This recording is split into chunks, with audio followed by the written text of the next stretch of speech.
की। कैमरामैन साहिबा के साथ में समीर भट्ट, न्यूज़ 18 जम्मू। इल्तिजा मुफ्ती के न्यूज़ 18 नेटवर्क को दिए गए इंटरव्यू पर सियासी जमातों ने अपना रद्दमल जाहिर किया।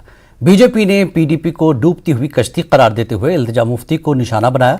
पार्टी के सीनियर लीडर कविंदर गुप्ता ने कहा कि मरकजी हुकूमत और जम्मू कश्मीर में एलजी इंतजामिया नौजवानों समेत जम्मू कश्मीर के लोगों की फलाह बहबूद के लिए बहुत से इक़दाम कर रही है। ताहम कांग्रेस जम्मू कश्मीर के सदर वक़ार रसूल ने इल्तिजा के इजहार ख्याल की हिमायत करते हुए कहा कि हुकूमत जम्मू कश्मीर के नौजवानों समेत तमाम तबकात की उम्मीदों पर पूरा उतरने में बुरी तरह नाकाम रही है।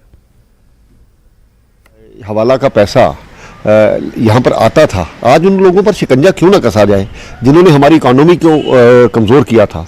आदरणीय मोदी जी ने नोटबंदी के माध्यम से आज उनकी कमर तोड़ी है। यहाँ पर पत्थरबाजी जो पैसे के सहारे होती थी वो आज नहीं है। ये लोग इन चीज़ों को नहीं समझेंगे। ये सत्ता से बाहर है, इसलिए इनको तकलीफ होना स्वाभाविक बात। प्रयास जारी है, काफ़ी हद तक जो डिपार्टमेंट्स उनको भरा भी जा रहा है, लेकिन इसको समय लगता है। ठीक है, एक दो इस प्रकार की बातें हुई जिसके कारण से अगर इसी तरह से वो आगे लिस्ट निकाल देते तो बहुत लोगों का नुकसान होता। मुझे लगता है कि पुरानी बातों से समझ करके जो नौजवान चाहते हैं उन पर भी विचार किया जाना चाहिए। जो इस प्रकार की जो कंपनियां आज यहाँ पर ये एग्ज़ाम लेने आ रही हैं उनके बारे में पूरी उनकी जांच कर लेनी चाहिए। 9 साल से रिक्रूटमेंट ही नहीं हुई। इन्होंने कहा था हम 50,000 नौकरियां देंगे, फिर सत्यपाल मलिक ने कहा हाँ जी हम 50,000 को देंगे। आज के गवर्नर साहब आप 26,000 गिन रहे हैं। 9 साल हो गए, कब दोगे आप? जो लड़के जब बीजेपी आई थी जो 30 साल का था उस वक्त, वो आज ओवरेज हो गया है। 9 साल हो गए, तब से 37 साल का ओवरेज हो जाता है। जो तब 35 साल का था जिसको 5 साल बचे थे या 3 साल बचे थे वो भी ओवरेज हो गया। पीएचडी करके, एमएससी करके, इंजीनियरिंग करके, एग्रीकल्चर करके, ग्रेजुएशन करके तबाह हो गई, हमारी नस्लें खराब हो गई। घर में आप किसी भी आदमी को पूछो, घर में 4-4 बेकार बैठे हैं, काम ही नहीं है, ना प्राइवेट सेक्टर है ना गवर्नमेंट नौकरी है। और आप ये भी देखो कि हर इलाके में, हर ब्लॉक में हर साल सैकड़ों में लोग रिटायर हो रहे हैं, नया कोई नहीं लग रहा और बीजेपी को इस चीज की कोई चिंता नहीं है। नेशनल कॉन्फ्रेंस ने इल्जाम लगाया है कि पार्लियामेंट में पेश किए गए बजट में जम्मू कश्मीर के लोगों के लिए कुछ नहीं है। सूबाई सदर जम्मू कश्मीर नेशनल कॉन्फ्रेंस रतन लाल गुप्ता ने कहा कि बजट में जम्मू कश्मीर में बढ़ती हुई बेरोजगारी के मसले को हल करने का कोई मंसूबा नहीं है। इस वक्त सबसे ज्यादा बर्निंग इशू जो जम्मू कश्मीर के अंदर है वो है अनएम्प्लॉयमेंट।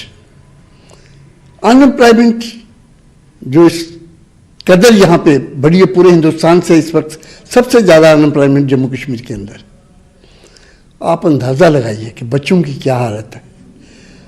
उसके लिए हम समझते थे कि कोई ख़ास रोड मैप बनेगा, कोई ऐसा स्कीमें यहाँ अडॉप्ट की जाएंगी ताकि उन बच्चों के लिए कोई काम वगैरह, बेरोज़गारी यहाँ ख़त्म होगी, लेकिन उसके लिए कुछ नहीं यहाँ सोचा गया। दूसरी यहाँ पे फार्मर्स की परेशानी थी।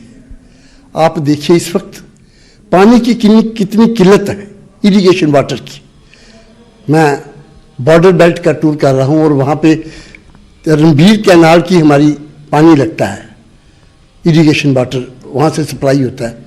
देखिए क्या हालत है, सूखी हुई है ना, वहाँ कोई पानी, लास्ट ईयर तक कोई पानी नहीं है, फसल तबाह बर्बाद हो रहा है। मतलब हम ये समझते हैं कि जो फार्मर्स हैं, जमींदार हैं, उनके लिए कोई खास फोकस रखा जाएगा इस बजट में, ऐसा कुछ नहीं किया गया। आप कह रहे हैं कि अनएम्प्लॉयमेंट को हटाने के लिए कुछ नहीं किया गया है। आप ये कह रहे हैं कि जो इरिगेशन का पानी है वो नहीं है, लेकिन अगर हम बजट देखेंगे उसमें चाहे टूरिज्म सेक्टर हो, चाहे इंडस्ट्रियलाइजेशन हो, चाहे जल शक्ति डिपार्टमेंट हो, उसके लिए तो इतने पैसे रखे गए हैं। तो क्या ये जो सेक्टर्स हैं, क्या उनसे आपको नहीं लगता है कि अनएम्प्लॉयमेंट दूर हो जाएगी? लगता नहीं। सुनिए, आप बात कर रहे हैं पैसे रखे हुए हैं, टूरिज्म के लिए इन्होंने 40 करोड़ रुपया रखा है। ये टूरिस्ट स्टेट है, आप मुझे बताइए क्या इंफ्रास्ट्रक्चर ये क्रिएट करेंगे टूरिज्म की 40 करोड़ के? मतलब ये कहने की बातें अलग है, मतलब वो विजन नहीं है जिस विजन से यहाँ जम्मू कश्मीर के अंदर कोई डेवलपमेंटल इंफ्रास्ट्रक्चर क्रिएट किया जाए।